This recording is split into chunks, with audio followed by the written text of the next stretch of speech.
जय हिंद, नमस्कार साथियों। आप सभी लोगों का मोस्ट वेलकम है आज की इस नए क्लास में। साथियों, आज के इस क्लास में हम लोग बीएसएससी कार्यालय परिचारी 2026 के सारे सवालों को आज की इस वीडियो में कवर करेंगे। और आज की इस वीडियो में आप लोगों के लिए मैथ से कम 30 प्रश्न, जीके जीएस से 40 प्रश्न, हिंदी से 30 प्रश्न, यानी कि टोटल आप लोगों के एग्जाम में 100 प्रश्न पूछे जाते हैं। और आज की इस वीडियो में आप लोगों के लिए 100 में 100 करके दिखाएंगे सारे सवालों को। और पेपर में आप लोगों का यहीं से हूबहू क्वेश्चन रहेगा साथियों। तो आप लोगों का एग्जाम अप्रैल में स्टार्ट होने वाला है, तो आप लोग अप्रैल से पहले इस सारे वीडियो को आप लोग जितना आप लोग का अपलोड किया गया है वो सारे वीडियो को आप लोग को देख कर जाना है। और ये सारे प्रश्न न्यूज सिलेबस पर सारे सभी आधारित प्रश्न रहने वाला साथियों। तो चलिए क्लास की तरफ बढ़ते हैं। अगर आप लोग इस चैनल पर पहली बार अगर आप लोग जुड़े हैं तो इस चैनल को सब्सक्राइब जरूर कर लीजिएगा। और सब्सक्राइब करके आप ऑल नोटिफिकेशन को जरूर ऑल पे दबा लीजिएगा साथियों, जिससे कि जब भी क्लास स्टार्ट होगा तो नेक्स्ट क्लास आप लोग के सामने होगा। तो देखिए, आज के इस वीडियो में आप लोग को ऐसे क्वेश्चन बताएंगे जो आपके पिछले साल का क्वेश्चन पूछा गया था, उससे आज के इस वीडियो में रिलेटेड क्वेश्चन रहने वाला है। तो चलिए, पहला सवाल कहता है साथियों कि फिल्म लगान के गीतकार कौन है। तो चलिए बताइएगा साथियों कि फिल्म लगान के गीतकार हमारे कौन होते हैं। तो इसका राइट आंसर ऑप्शन में सी होगा, जावेद अख्तर होते हैं। ये बिल्कुल आप लोग के लिए वेरी वेरी काफी इंपॉर्टेंट प्रश्न लिए गए हैं साथियों। और यहाँ से प्रश्न अगर आप लोग लेकर चले देख कर चले आते हैं तो एग्जाम हॉल में आप लोग को जरूर पूछा जाएगा। तो इसका राइट आंसर ऑप्शन में सी होगा साथियों, बिल्कुल राइट आंसर होगा। चलिए अगला सवाल की तरफ बढ़ते हैं। अगर आप लोग का ऐसे ही क्लास अगर आप लोग का डेली चाहिए तो सिर्फ आप लोग का एक ग्रुप का लिंक आप लोग का डिस्क्रिप्शन में डिस्क्रिप्शन में मिल जाएगा। यानी कि आप लोग का कमेंट में भी कमेंट में आप लोग का पिन किया हुआ रहेगा, वहां से भी आप लोग को ग्रुप ज्वाइन कर सकते हैं। नहीं तो आप लोग का आखिरी मौका है कि इस नंबर पर आप लोग को मैसेज करना होगा, 880900 1754। सिर्फ आप लोगों को इसी नंबर पर आप लोग को मैसेज करना होगा। और क्या मैसेज करना होगा साथियों, बस आप लोग का इतना मैसेज करना होगा कि हमको बीएसएससी कार्यालय परिचारे में हमको ग्रुप में ऐड करना है सर, बस इतना आप लोग का मैसेज करना होगा। तो चलिए अगला सवाल कहता है साथियों कि जल मंदिर कहाँ में स्थित होता है। तो देख सकते हैं आप लोग बीएसएससी कार्यालय मैट्रिक स्तरीय परीक्षा 2020 के 2020 में आप लोग का ये सवाल पूछा गया है। तो जल मंदिर कहाँ में स्थित होता है साथियों, तो याद रखिए ऑप्शन नंबर बी होगा, बिल्कुल राइट आंसर होगा, पावापुरी में। आप पावापुरी कहाँ में होता है साथियों, तो याद रखिएगा नालंदा में। कहाँ में होता है, तो नालंदा में होता है साथियों। इसका right answer option number B होगा, बिल्कुल राइट आंसर होगा। चलिए अगला सवाल की तरफ बढ़ते साथियों। 3 नंबर क्वेश्चन कहता है साथियों, देखिएगा कहता है क्वेश्चन की चार मीनार कहाँ में स्थित होता है। तो चलिए बताइएगा साथियों कि चार मीनार होता है वो कहाँ में स्थित होता है। तो याद रखिएगा ऑप्शन नंबर डी होगा साथियों, बिल्कुल राइट आंसर होगा, वह हैदराबाद में। कहा में होता है, तो हैदराबाद में होता है साथियों। इसका right answer option number D होगा, बिल्कुल राइट आंसर होगा। और ये आप लोगों के 2015 में क्वेश्चन पूछा गया साथियों। चलिए अगला सवाल की तरफ बढ़ते हैं। देखिएगा 4 नंबर क्वेश्चन कहता है साथियों कि पटना जिले के अंतर्गत कितने विधानसभा निर्वाचन क्षेत्र होते हैं। तो चलिए बताइएगा साथियों कि पटना जिले के अंतर्गत कितने विधानसभा होते हैं, निर्वाचन क्षेत्र होते हैं। तो इसका राइट आंसर ऑप्शन में सी होगा साथियों, हमारे 14 को होता है। ये बिल्कुल राइट आंसर ऑप्शन में सी होगा, बिल्कुल करेक्ट आंसर होगा। ये आप लोग के 2012 में सवाल पूछा गया है साथियों। आप लोग यहाँ पे आप लोग देख सकते हैं, आप लोग मिलाकर चलिएगा कि आप लोग का कौन को कौन ईयर में आप लोग का पूछा गया है। अगला सवाल कहता है क्वेश्चन की आत्मकथा the test of my life है वो किसकी होता है। तो चलिए बताइएगा साथियों कि किसका होता है। तो याद रखिए ऑप्शन नंबर ए होगा, हमारे युवराज का होता है। ऑप्शन नंबर ए होगा, बिल्कुल राइट आंसर होगा साथियों। चलिए अगला सवाल की तरफ बढ़ते हैं। और बहुत ही कम समय में आप लोग को सारे सवालों को कवर कर लेंगे साथियों। तो आप लोग इस क्लास में अगर आप लोग पहली बार अगर आप लोग जुड़े हैं तो इस चैनल को सब्सक्राइब जरूर कर लीजिएगा। और सब्सक्राइब करके आप ऑल नोटिफिकेशन को जरूर ऑल पे दबा लीजिएगा साथियों, जिससे कि जब भी क्लास स्टार्ट होगा तो नेक्स्ट क्लास आप लोगों के सामने होगा, ठीक है। और इस वीडियो को आप लोग को लाइक कर देना है। अगर आप लोग का क्लास अगर आप लोग का अच्छा लगे तो इस वीडियो को लाइक करके जाइएगा। चलिए तो देख सकते हैं, कहता सवाल कहता है क्वेश्चन कि बिहार के किस जिले में आदिवासियों की संख्या सर्वाधिक होती है। तो चलिए बताइएगा साथियों कि सर्वाधिक होता है हमारा किस जिले में आदिवासियों की संख्या सर्वाधिक होता है। तो याद रखिएगा साथियों, इसका right answer option number A होगा, बांका में। कहा में होता है, तो बांका में होता है साथियों। इसका right answer option number A होगा, बिल्कुल राइट आंसर होगा। अगला सवाल की तरफ बढ़ते हैं साथियों, 7 नंबर क्वेश्चन देख सकते हैं।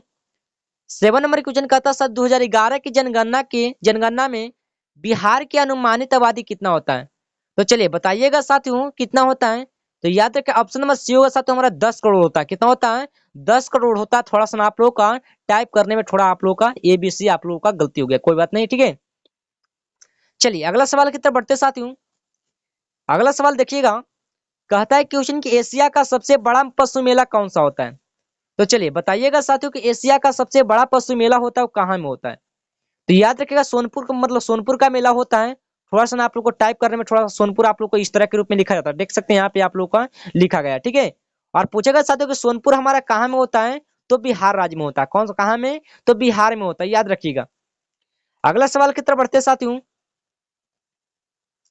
अगला सवाल कहता है कि हवा में परागन को क्या कहते हैं? तो चलिए बताइएगा साथियों कि हवा में परागन को क्या बोलते हैं?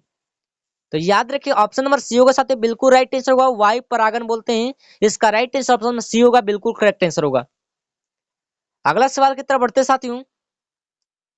देखिएगा अगला सवाल ध्यान से देखिएगा साथियों कि मायोपिया रोग का संबंध होता है वो किससे होता है?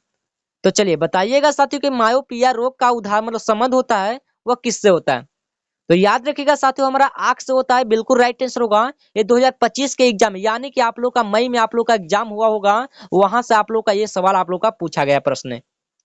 अगला सवाल की तरफ बढ़ते साथियों, 11 नंबर क्वेश्चन देखिएगा। 11 नंबर क्वेश्चन कहता है कि अमीबा किससे भोजन ग्रहण करता है? तो चलिए बताइएगा साथियों कि अमीबा भोजन करता है वो किससे ग्रहण करता है? तो याद रखिएगा ऑप्शन नंबर ए होगा, कूट पार्ट से। ये आप लोग के कमिंग सुन है साथियों, ये आप लोग के एग्जाम में पूछा जा सकता है इस बार। चलिए अगला सवाल की तरफ बढ़ते हैं। 12 नंबर क्वेश्चन आप लोग देखिएगा साथियों, कहता है कि गोबर गैस में कौन सा अवयव सर्वाधिक पाया जाता है? तो चलिए बताइएगा साथियों कि गोबर गैस में हमारा सर्वाधिक अवयव होता है वो कौन सा पाया जाता है? तो याद रखिए ऑप्शन नंबर सी होगा, हमारे मीथेन होता है। कौन सा होता है साथियों? तो मीथेन होता है, बिल्कुल राइट आंसर होगा। ये 2022 का क्वेश्चन आप लोग के एग्जाम में पूछा गया है। अगला सवाल की तरफ बढ़िएगा साथियों। अगला सवाल कहता है क्वेश्चन की भारत में प्रथम महिला मुख्यमंत्री कौन थी? तो चलिए बताइएगा साथियों कि भारत में प्रथम महिला मुख्यमंत्री थी वह कौन थी? याद रखिएगा ऑप्शन नंबर बी होगा, सुचेता कृपलानी हमारे क्या थे? वो भारत में प्रथम महिला मुख्यमंत्री थी। इसका right answer option number B होगा, बिल्कुल राइट आंसर होगा साथियों। अगला सवाल की तरफ बढ़िएगा। अगला सवाल की तरफ बढ़िएगा। अगला सवाल कहता है साथियों कि निम्नलिखित स्थानों में से कौन से राष्ट्रीय राजमार्ग नंबर 30 से जुड़े हुए हैं? तो चलिए बताइएगा साथियों कि राजमार्ग नंबर मतलब 30 से जुड़े हुए कौन सा होता है? तो याद रखिएगा ऑप्शन नंबर सी होगा साथियों, हमारा सी होगा मतलब बिल्कुल बख्तियारपुर पटना आरा में। ऑप्शन नंबर सी होगा, बिल्कुल राइट आंसर होगा साथियों। ये आप लोग के 2020 का क्वेश्चन पूछा गया साथियों। चलिए अगला सवाल की तरफ बढ़ते हैं।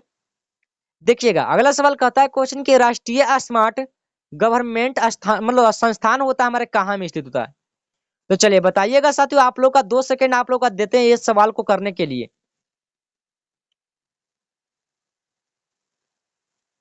तो चलिए इसका राइट आंसर आप लोग जान लीजिए, मतलब अगर आप लोग जान गए होंगे तो आप लोग जरूर बताएंगे कमेंट बॉक्स में।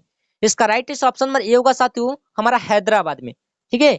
हमारे राष्ट्रीय स्मार्ट गवर्नमेंट संस्थान पूछेगा कहाँ में है, तो याद रखिए हमारा हैदराबाद में ऑप्शन नंबर ए होगा, वो बिल्कुल राइट आंसर होगा। चलिए अगला सवाल की तरफ बढ़िएगा साथियों। कहता है क्वेश्चन की संयुक्त राष्ट्र संघ यानी कि यूनेस्को का मुख्यालय वो कहाँ पर होता है? ये आप लोग के 2007 में क्वेश्चन पूछा गया साथियों। तो चलिए बताइएगा साथियों कि यूनेस्को का मुख्यालय वो कहाँ पर यानी कि संयुक्त राष्ट्र संघ का मुख्यालय है वो कहाँ पर है? तो इसका right answer option number B होगा साथियों, हमारा न्यूयॉर्क में हो जाएगा। इसका right answer option number B होगा, बिल्कुल राइट आंसर होगा साथियों। चलिएगा अगला सवाल की तरफ बढ़िएगा। देखिए अगला सवाल कहता है साथियों कि हिंद स्वराज पुस्तक किसने लिखी थी? तो जल्दी जल्दी आप लोग बताइएगा साथियों कि हिंद स्वराज पुस्तक किसने लिखी थी? तो याद रखिएगा साथियों इसका right answer option number C होगा, सॉरी मतलब डी होगा, हमारे महात्मा गांधी होगा। ऑप्शन नंबर डी होगा, बिल्कुल राइट आंसर होगा साथियों। चलिए अगला सवाल की तरफ बढ़ते हैं। देखिएगा अगला सवाल कहता है कि फणीश्वर नाथ रेणु का जन्म हुआ था कहाँ में हुआ था? तो चलिए बताइएगा साथियों कि फणीश्वर नाथ रेणु का जन्म हुआ था कहाँ में हुआ था? तो याद रखिएगा ऑप्शन नंबर सी होगा साथियों, हमारा पूर्णिया में। कहाँ में हुआ था? पूर्णिया में हुआ था साथियों। ऑप्शन नंबर सी होगा बिल्कुल राइट आंसर होगा। और ये आप लोगों के 2006 में क्वेश्चन पूछा गया साथियों। चलिए अगला सवाल की तरफ बढ़ते हैं साथियों। देखिएगा अगला सवाल कहता है क्वेश्चन, भारतीय उपमहाद्वीप का सातवां सबसे पुराना महाद्वीप मतलब पुराना विश्वविद्यालय पटना कब स्थापित हुआ था? तो चलिए बताइएगा साथियों कि पटना विश्वविद्यालय कब स्थापित हुआ था?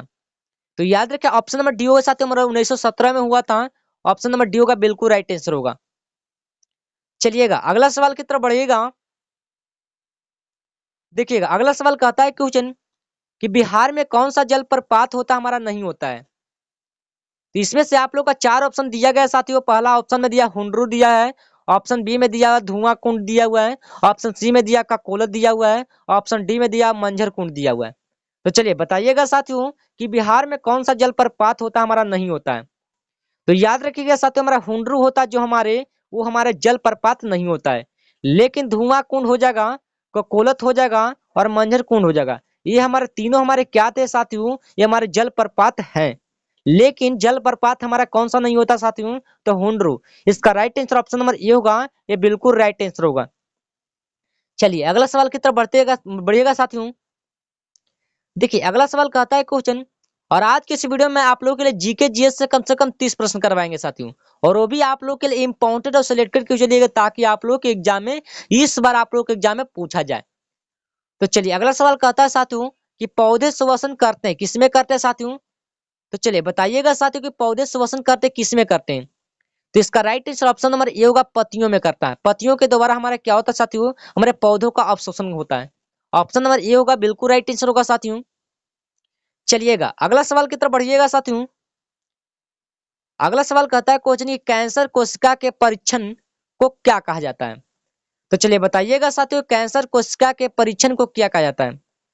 तो याद रखिएगा साथियों ऑप्शन नंबर ए होगा बायोप्सी कहते हैं। ऑप्शन नंबर ए होगा बिल्कुल राइट आंसर होगा साथियों। चलिए अगला सवाल की तरफ बढ़िएगा। 23 नंबर क्वेश्चन कहता है साथियों कि चमगादड़ तथा पक्षी के पंख क्या होते हैं? तो चलिए बताइएगा साथियों कि चमगादड़ तथा पक्षी मतलब पक्षी के पंख होते हैं हमारा कौन सा होता है? ऑप्शन ए में दिया हुआ समजात अंग होते हैं कि समवृत्तीय अंग होते हैं, अवशेषीय अंग होते हैं कि जटिल अंग होते हैं? तो बताइएगा साथियों इसका right answer option number A होगा, समजात अंग होते हैं। ऑप्शन ए वाला होगा बिल्कुल करेक्ट आंसर होगा साथियों। चलिएगा अगला सवाल की तरफ बढ़िएगा साथियों। देखिएगा अगला सवाल कहता है क्वेश्चन की बायोगैस का मुख्य अवयव क्या होता है? तो बताइएगा साथियों कि बायोगैस का मुख्य अवयव होता हमारा कौन सा होता है? तो याद रखिए ऑप्शन नंबर ए होगा हमारा मीथेन होता है, बिल्कुल राइट आंसर होगा। ऑप्शन नंबर ए होगा बिल्कुल करेक्ट आंसर होगा साथियों। चलिए अगला सवाल की तरफ बढ़िएगा साथियों। अगला सवाल कहता है क्वेश्चन की NH3 की ऑक्सीकरण संख्या होता है क्या होता है? तो चलिए बताइएगा साथियों कि NH3 की ऑक्सीकरण संख्या होता है क्या होता है? आप लोग के लिए एक क्वेश्चन के लिए आप लोग के लिए 2 सेकंड का टाइम देते हैं साथियों। चलिए बताइएगा साथियों 2 सेकंड का टाइम देते हैं आप लोग को। चलिए तो बिल्कुल right answer option number D होगा साथियों, 0 होता है। जो हमारा NH3 का ऑक्सीकरण संख्या होता है बिल्कुल right answer option number D होगा, बिल्कुल करेक्ट आंसर होगा। चलिएगा अगला सवाल की तरफ बढ़िएगा साथियों। अगला सवाल कहता है क्वेश्चन की धुआं कैसे बनता है? तो चलिए बताइएगा साथियों को धुआं कैसे बनता है। इसका राइट आंसर आप लोग के लिए खुद बताना है। 26 का राइट आंसर देखते हैं कितने लोग जवाब दे पाते हैं। ये आप लोग के लिए कमिंग सुने साथियों, इस बार आप लोग के एग्जाम में आने का संभावना है। ठीक है तो इसको आप लोग जरूर बताएंगे साथियों कि 26 का राइट आंसर कौन सा होगा। चलिए अगला सवाल की तरफ बढ़िएगा साथियों। देखिएगा अगला सवाल कहता है क्वेश्चन, आंद्रता किस उपकरण से मापी जाती है? तो बताइएगा साथियों इस बार भी आप लोग के एग्जाम में इस बार क्वेश्चन यहाँ से क्वेश्चन जरूर पूछा जाएगा। तो आप लोग देख सकते हैं ये वाला क्वेश्चन आप लोग को कमिंग सुना है साथियों। तो आंद्रता होता है किस उपकरण से मापी जाती है?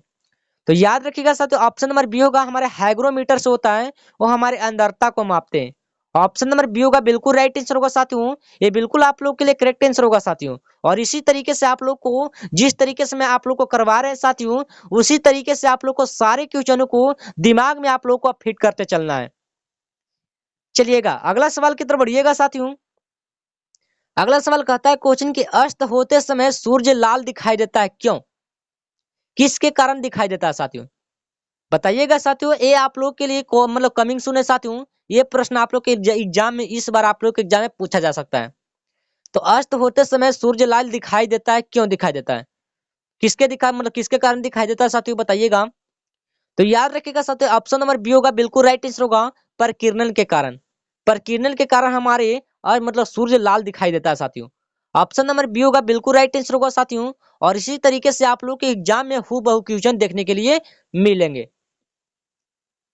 अगला सवाल की तरफ बढ़िएगा साथियों। रबड़ से स्टील अधिक लचीला होता है, क्यों? क्योंकि प्रतिबल का विकृति से अनुपात अधिक होता है, इसीलिए हमारे रबड़ से अधिक लचीला होता है।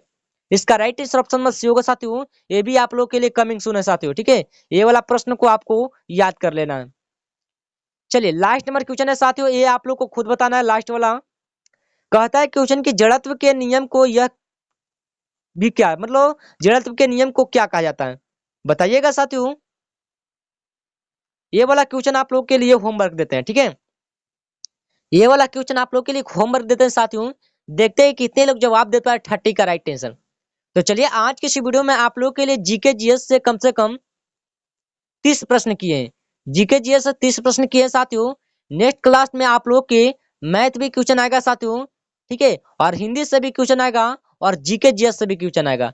इस बार आप लोगों को ज्यादा समय आप लोगों को लग गया तो कोई बात नहीं, आप लोगों को इस वीडियो को थोड़ा सा आप लोगों को फास्ट करके आप लोगों को देख लेना है।